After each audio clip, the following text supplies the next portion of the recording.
That's how it's going. A delegation of ours goes to China. Just got back early this week.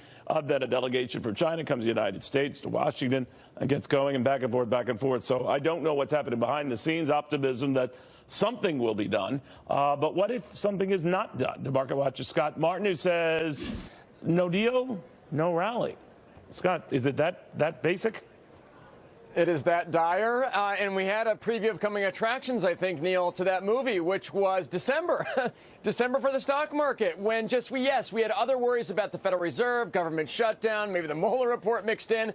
But China was part of that, and certainly stocks, your favorite S&P 500 names, whether it's Apple or some of its other counterparts, really emphasize, I think, a deal with China, or at least better negotiations there, because let's face it, friends, a lot of the growth that these companies are going to see in sales around the world comes from emerging markets. It comes from Asia. That's where China is last time I checked, and so it's better to play nice with them than maybe fight with them overall. What is your sense of how the Federal Reserve handles this? I didn't realize till a guest told me this earlier that based on Fed futures fund contracts, not a single hike is anticipated this year. Not a single one. What do you think? That is the consensus, which was starkly different, as you mentioned, just some weeks ago.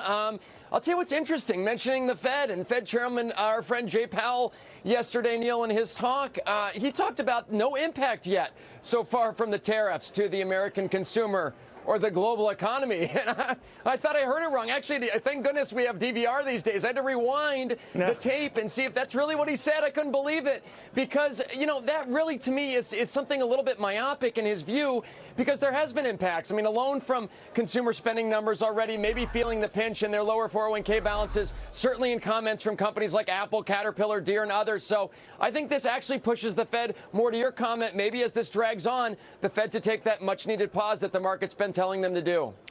Scott, while I've got you, does this shutdown enter into your thinking on the markets or anything? I mean, it's dragging on. It looks like it could drag on a while unless the president declares an emergency, takes that off the table, you would think. But what do you think? I think it portends more trouble, let's say, in D.C. for the year with respect to other policies, maybe. You know, the market so far, if you were an alien and came down to Earth, not that we're inviting them down here, but if you did and came down and said, okay, how's the market been doing since the shutdown? The market's actually up and bond prices are flat. So far the market doesn't seem to care, but we need to get some more, I think, of Trump's policies in place here in 2019. Economic policies, certainly, maybe more tax cuts and so forth. Infrastructure spending, something that's been planned. If that doesn't occur via the shutdown or that drags on, that's something that could impact stocks long term. You know, Mark Zandi of Moody's has tried to put pen to paper and get an economic impact from this shutdown, saying he thinks it's going to knock $8.7 billion or first quarter GDP. I think that would bring us into the low twos from the mid twos. What do you think of that?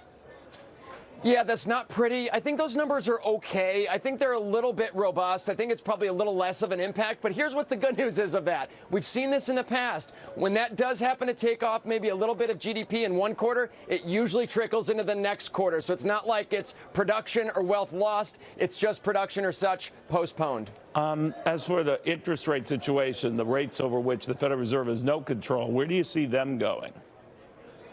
Nowhere. I'll tell you, Neil, the 10-year note, which is the benchmark rate now around 270 or so, give or take a day or a basis point, seems like it wants to stay here. You mentioned the Fed fund futures that are now pricing no rate hikes. I think rates are really comfortable right about here, as is the market. All right. Thank you very, very much. It's always good talking to you, my friend. See ya. All right.